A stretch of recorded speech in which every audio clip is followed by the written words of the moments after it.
Hey, this is AJ. Welcome back to the Handyman process. This is a continuation of a series that I'm currently doing called The Simple Path to Handyman. In the last couple of videos, I went over what you're seeing here, the Handyman framework, which is what I call it. It's a foundational system that I think every handyman business follows in some form or fashion. And in the last video, I started talking about insurance. I made a video on the importance of insurance. So as I go through this series, I'm going to be working my way from the bottom foundational systems into the direct supporting processes and then the primary processes. In today's video, we're going to be talking about legal compliance and risk mitigation processes. I promise I'm going to try to keep it as entertaining as possible, but it's going to be a pretty quick video of just some basic things you need to make sure that you have in place to cover your butt if you move forward with your handyman business. So stay tuned.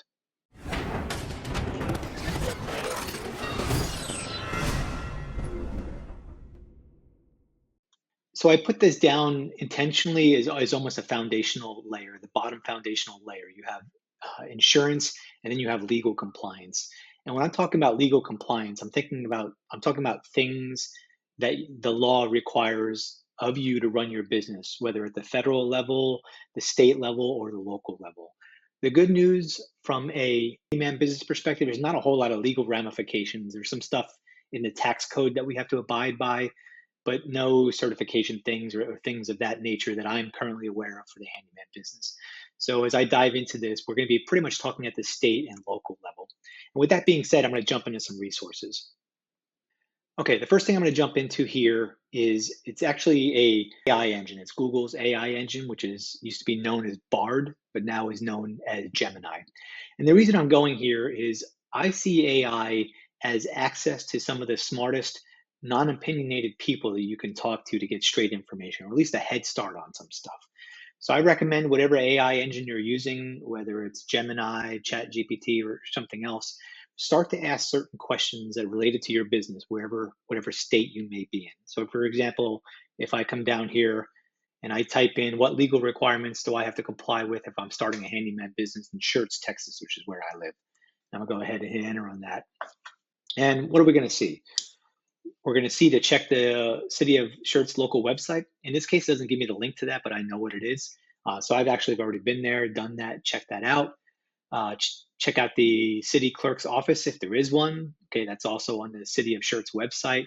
And then it does have one link in here for the Texas Department of Licensing and Regulation. If I click on that, it's going to bring me into another area that I can kind of dive a little further into. I can search the word handyman, just start to become familiar with these types of things. These are kind of basic level research tools that I recommend any question you have with your handyman business, use this as a sounding board, right? Because it's not always going to be perfect. It's not always going to give you the right answer, but it gives you some good ideas, good things to think about: business registration, tax ID, so on and so on.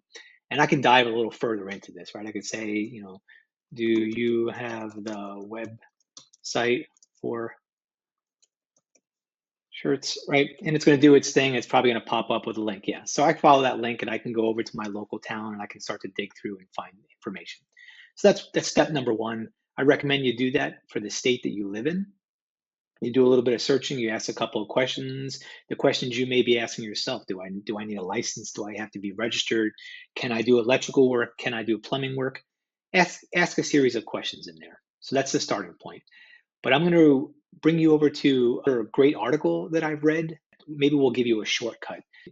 The article that I'm about to share with you, it's from the same business that I talked about in my insurance video, which is a lot of companies out there.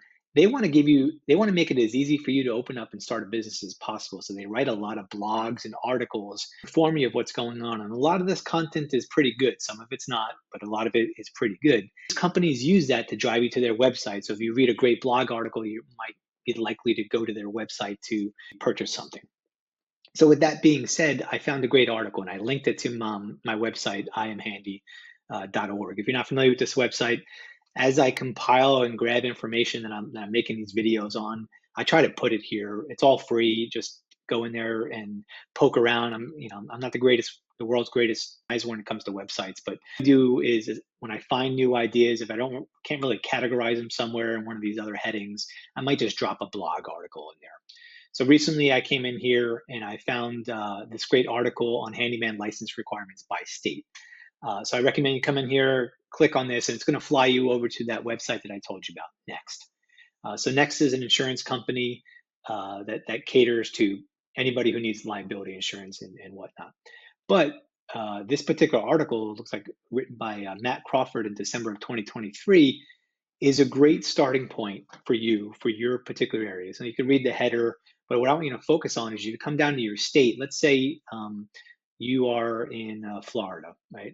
Do I need a license required in Florida? No. It gives you a little bit more detail and it gives you a lot of links to things that'll continue you on your path. Another area that's always asked about, there's some limitations, is California, right? Do I need a license requirement in California? Here it says maybe. There's no specific handyman license for small jobs. However, you can't work on things that are more than $500. It's kind of known in the handyman community, but if you're brand new to this and you didn't know that, it's worthwhile looking into. I also get questions on, hey, should I move to a different state for a handyman job? I wouldn't recommend that just for handyman license requirements. There's a lot of other things to think about if you make a move like that. But if you were, let's say, moving from California over to Arkansas, for example, do you need a license in Arkansas? Yeah, and I can dig on these different links here and I can find out a little information.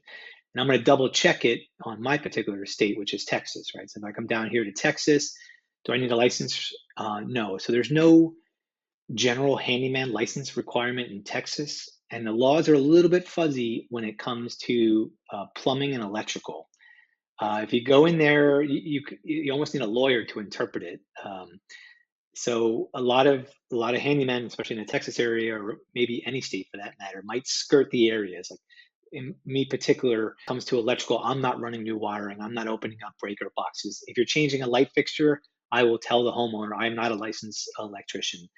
Where I live in my particular state, if you are a homeowner, you can work on all the electrical stuff you want. So I would normally tell them, do you want to help me out? Because we're kind of helping each other out. And they may just watch me change the light fixture for them. Do about a fixture placement, and that's about it. I don't get into anything else because the laws get a little bit fuzzy there. Another thing to keep in mind doing this kind of work, you might piss off other people that are working around you, electricians or plumbers. If you're taking off of their plate or off of their table, they might report you. If they have a license and you don't have a license and you're posting things on your social media that you're changing, doing this electrical work or that plumbing work, got to be careful about that. So the tip there is if you're doing stuff that's on the edge, don't advertise it too much. Still get work for that kind of stuff, even if you're not out there all the time. Anyway, this is the next video in the series. I just wanted you to be familiar with some of that underlying work stuff, the legal compliance and mitigation. I wanted to get this stuff there out of the way just so you know that it's there, that you can do your own research, but I'm not going to dive too further into it. As we move further up the chain here, I'm going to be diving a little bit further into what I do in my business, the things that I recommend, the things that I've tried and failed, so on and so on. So thanks for watching. I appreciate it. If you're getting value out of this content, if you don't mind, please go ahead and give me a like. It lets me know that these videos are being watched and that people are benefiting from them. So please stay tuned for the next video. I'll be making probably another 10, 15 videos in this series. So stay tuned. Thank you.